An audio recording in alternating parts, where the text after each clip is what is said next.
बिस्मिल्लाहिर्रहमानिर्रहीम। अस्सलाम वालेकुम। मेरा नाम हशाम खोसर, आप इस वक्त देख रहे हैं मेरा यूट्यूब चैनल, मेरा फेसबुक चैनल।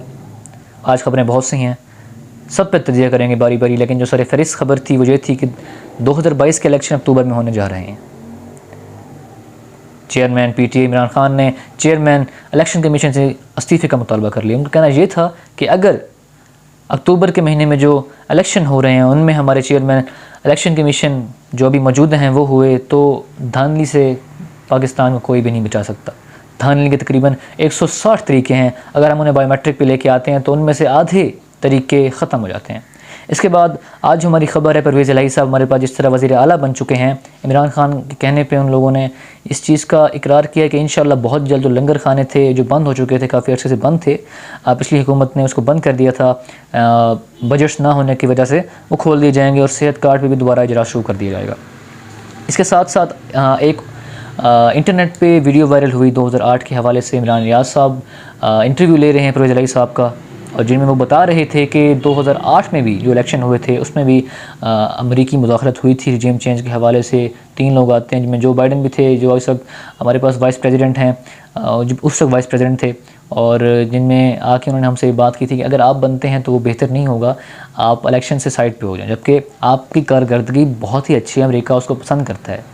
तो ये सब बातें थी। इसके बाद जो आज मेन खबर आ रही थी वो शहबाज शरीफ के हवाले से थी। शहबाज शरीफ ने जो कौमी असम्बली में ठहर के ये बातें की कि मेरे पास राज हैं और अगर इस तरह के हवाले से मेरे ऊपर बातें करते हमें चलती रह गई, अदलिया ने इस तरह मेरे ख़िलाफ़ एक्शन हमेशा लेते रह गए तो मैं राज खोल दूँगा और अच्छा नहीं होगा। बेहतर इसी में ही है कि लोग अदलिया का जो कानून है वो सबके लिए बराबर रखा जाए। इसके साथ साथ अगर देखा जाए आज की जो ख़बर थी वो ये थी कि मिफ्ता इस्माइल साहब जो हमारे वज़ीर ख़जाना हैं मुल्क के, हमारे नवाज़ शरीफ साहब उन पर बहुत ज़्यादा बरहम हुए। उनका कहना था कि हमें ये कहा गया था कि मिफ्ता इस्माइल साहब हमारे पास आए थे और कहा था कि हम तकरीबन डॉलर जो महंगा होगा वो था 23 रुपये करीब, लेकिन अब डॉलर 55 रुपये महंगा हो चुका है और वो भी अभी स्टेबल नहीं है, इससे भी मज़ीद महंगा होने की ख़दशा है। इसके बाद जो हमारी ख़बर आती है वो ये थी कि उनका आज मीटिंग में ये कहना था शहबाज शरीफ का कि इमरान खान साहब चाहते हैं कि जो पाकिस्तान है वो 3 टुकड़ों में तकसीम हो जाए और उसी की बिना पे सारा ये साजिश कर रहे हैं, और रजीम चेंज को सिर्फ एक नाम दिया गया है, ऐसी रजीम चेंज कोई भी नहीं आई थी। अगर इसके बाद हम देखें राय ताहिर साहब की बात आती है, जो अफवाह हुई थी तोशाखाना के हवाले से, आपने देखा होगा उन दिनों बहुत ही ख़बरें गर्दिश कर रही थी कि इमरान खान साहब ने करप्शन की है और तोशाखाना में ये चीज़ें थी वो उन्होंने ख़ुद बेच के पैसे ख़ुद रख लिए थे, या उन्होंने जो चीज़ें थी कुछ अपने पास रख ली थी, इस हवाले से चीज़ें थी। तो अब राय ताहिर साहब जो हमारे पास FIA के DG थे, उन्होंने इस चीज़ को वजाहत दी आते ही, जिसकी बेस पे उन्हें हटा दिया गया है। वज़ीर जो हमारी बस वफाक की हुकूमत है उनकी तरफ से उन्होंने वजाहत दी कि जो तोशाखाना के हवाले से जो केसेस बनाए जा रहे थे, मुझ पर ज़ोर दिया गया था कि इमरान खान का नाम उनमें लाजमी लाया जाए, जो कि उनके ऊपर कोई केसेस नहीं बनते और झूठे केसेस थे। खैर उनको हटा दिया गया और बहुत जल्द नए FIA DG अनाउंस भी कर दिए गए थे। इसके बाद अगर हम देखें जो हमारे पास अगली जो हमारे पास ख़बर है वो ये है कि हमारे पास हुकूमत तरमीम करने जा रही है। किस हवाले से? सबसे अहम बात जो हम देखें, हुकूमत इस दफ़ा तरमीम करने जा रही है, जो हमारी अदलिया है, जो हमारी सुप्रीम कोर्ट है, उनकी जो जितनी भी जो पावर्स होती हैं उनको महदूद करने के हवाले से उनकी पावर्स को किस तरह महदूद किया जाएगा। अगर हम देखें तो जो उनकी पावर्स हैं वो एक कानून में शिक के तहत एक होता है जो वो 100 मोटो लेती हैं। अगर आपने 100 मोटो ख़त्म करवाना है सुप्रीम कोर्ट के हवाले से तो आपको कसीर राय रखनी पड़ेगी तादाद तरमीम में चेंजिंग करवाने के लिए, तब जाके आप वो 100 मोटो अदालत ख़त्म करवा पाएंगे। इसके बाद जो ख़बर थी, हुकूमत ने जो हमारे पास पावर प्लांट्स हैं बेचने का तय कर लिया है, और वो भी सिर्फ 2 अरब के अंदर जितने भी हमारे पावर प्लांट्स हैं उनको बेचा जा रहा है, बहुत जल्द उनको बेच दिया जाएगा। और इसके साथ साथ में कश्मीर को भूलना यहाँ पे बहुत ही गलत होगा। यासीन मलिक साहब जो जेल में थे इस वक्त भूख हड़ताल पे हैं और भूख हड़ताल चल रही है उनकी, अभी तक उन्होंने कुछ नहीं खाया, बीमार होने की वजह से उन्हें हॉस्पिटल पहुँचा दिया गया था। इसके साथ साथ बर्मिंघम में कॉमनवेल्थ गेम्स के हवाले से हमारे पास शुरू हैं गेम, पाकिस्तान ने भी पार्टिसिपेट किया था। आज पाकिस्तान का जो शुरुआत थी, जो आगाज़ किया पाकिस्तान के खिलाड़ियों ने, वो आज मायूस कुन थी। आज हमारे एक खिलाड़ी वहाँ पे जब उन्होंने पार्टिसिपेट करना स्टार्ट किया, खेलना शुरू किया, तो वो पहले ही राउंड में ही इंजर्ड हो गए गर्दन से और टांग से, तो वो बाहर हो गए हैं इस वक्त, जो कि एक बहुत बड़ी दुख की खबर है। इसके बाद हम आते हैं के इलेक्ट्रिक पे। के इलेक्ट्रिक ने हमारे पास कराची वालों के लिए बहुत बुरी खबर है। 11.2 रुपये मज़ीद महंगी कर दी बिजली, और देखना ये है कि क्या जो रेट्स हैं बिजली के और डॉलर्स के ये ठहर पाते हैं या मज़ीद बढ़ते जाएंगे और मज़ीद बढ़ते जाएंगे और मज़ीद बढ़ते जाएंगे।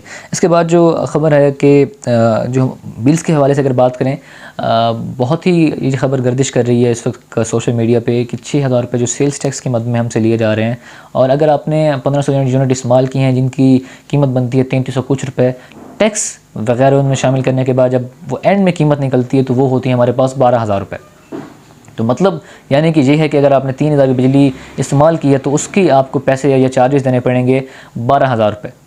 तो ये एक बहुत बड़ी नामुनासिब बात थी। आज मुल्तान की बात करें गैस के बिल के हवाले से, गैस गर्मियों में एक तो बहुत कम होती है, अगर हो भी सही तो लोग बहुत कम इस्तेमाल करते हैं। उसके बावजूद आज मुल्तान में बोसन रोड को ब्लॉक कर दिया गया था। लोग सरापा एहतजाज थे कि गर्मियों के अंदर भी उनके बिल 3600, 4,000, 5,000 आ रहे हैं, और हम जबकि इस चीज़ को इस्तेमाल भी नहीं कर रहे। खैर, इसके बाद अगर हम देखने, आज सबसे जो बड़ी ख़बर थी वो ये थी कि आज इलेक्शन हो रहे हैं स्पीकर के, और जो कि जारी हैं। इंशाल्लाह चंद दिन में उसका ऐलान भी हो जाएगा और वो ख़बर आप तक पहुंच जाएगी। इसके बाद अगर हम सबसे जो अहम बात आज आर्मी के हवाले से करें, बाजवा साहब ने आज रब्ता किया हमारे पास अमेरिका डिप्टी सेक्रेटरी से, जो IMF पे ज़ोर दें ताकि हमें जो एक डेप्ट मिलना है, एक कर्ज़ा मिलना है, बहुत जल्दी मिल जाए, और जो हमारी मईशत जगमगा रही है इस वक्त वो बहुत जल्द स्टेबल हो सके। मिफ्ता इस्माइल साहब इस चीज़ को हैंडल कर रहे थे, जिस पे हमारे नवाज शरीफ साहब बहुत ही बरहम हुए। आज उनकी मीटिंग थी कि आपने जिस तरह हमें पहले बताया था कि डॉलर सिर्फ 23 रुपये महंगा होगा, जो कि अब 55 रुपये से भी ऊपर जा रहा है, प्रवास कर रहा है। आज डॉलर की जो कीमत थी वो 250 रुपये है, और ओपन मार्केट में हमारे पास 240 रुपये का डॉलर बिकता रह गया है। और अगर हम इसके आखिर में हम बात करते हैं अपने DG खान ज़िले की और बलूचिस्तान के हवाले से, और मुल्तान से अगर हम जाएँ चनाब की तरफ, तो चनाब में भी इस वक्त ऊंचे दर्जे का सैलाब आ रहा है। हमारा पंजाब डूब चुका है, हर तरफ पानी पानी। बलूचिस्तान में 20 से ज़्यादा गाँव सफ़े हस्ती से ख़त्म हो चुके हैं। उनकी जमा की हुई गंदम थी वो इस वक्त पानी में बह गई है, जो उनके जानवर थे वो इस वक्त पानी बहा के ले गया है। पाक आर्मी कोशिश कर रही है कि बहुत जल्द उन्हें सर्वाइव कर लिया जाए, लेकिन अल्लाह ताला से हम दुआ करते हैं कि जो उनका नुकसान हुआ वो बहुत जल्द, हुकूमत से हमारी रिक्वेस्ट है कि उसकी भी भरपाई की जाए, और जिनके घर गिर गए हैं या जो गाँव सफ़े हस्ती से इस वक्त मिट चुके हैं उनको भी बहुत जल्द इमदादी कार्रवाइयाँ उनके हक़ में चलाई जाएँ। और इसके साथ साथ हम बात करें अगर राजनपुर की, राजनपुर में इस वक्त सैलाब बहुत ज़ोर और शोर से बह रहा है। सारे गांव इस वक्त तबाही का मंजर पेश कर रहे थे। अगर हम बात करें दरिया सिंध की, DG खान की तरफ जाते हुए, तो दरिया सिंध भी बहुत अपने ऊंचे दर्जे में की सैलाब वहाँ से भी गुजर रहा है। दरिया चनाब जो अक्सर खाली रहता है वहाँ भी ऊंचे दर्जे का सैलाब आने का ख़दशा है। अब अल्लाह ताला से दुआ है कि जल्द अज जल्द जो एक नागहानी आफात, पहले हमारे पास एक सियासी मसाइल चल रहे हैं, उसके बाद हमारे पास माशी से मसाइल चल रहे हैं, उसके बाद अगर हमारे पास ये मौसमियाती मसाइल भी आ जाएँ तो मैं नहीं समझता कि पाकिस्तान दोबारा संभल पाएगा। तो हम सब अल्लाह ताला के यहाँ हम सबको होना चाहिए, दुआ को होना चाहिए, या अल्लाह कि इन सब चीज़ों से हमें निजात फरमा, क्योंकि अल्लाह ताला की ही ज़ात है जो हमें इन सब चीज़ों से निकाल सकती है। ये सब एक धोखा है जो वज़ीर ख़ज़ाना जितने भी वज़ीर हैं बातें होती हैं कि हमें निकाल पाएंगे, नई हुकूमत आएगी, बदल पाएगी। तो मेरी अब सबसे रिक्वेस्ट है कि अल्लाह ताला से दुआ ज़रूर कीजिएगा ताकि बलूचिस्तान, पंजाब इन सब चीज़ों से निकल पाए। मुझे दीजिए इजाज़त, इंशाअल्लाह मुलाकात होगी आप सबसे अगले प्रोग्राम में। तब तक के लिए खुदा हाफिज़।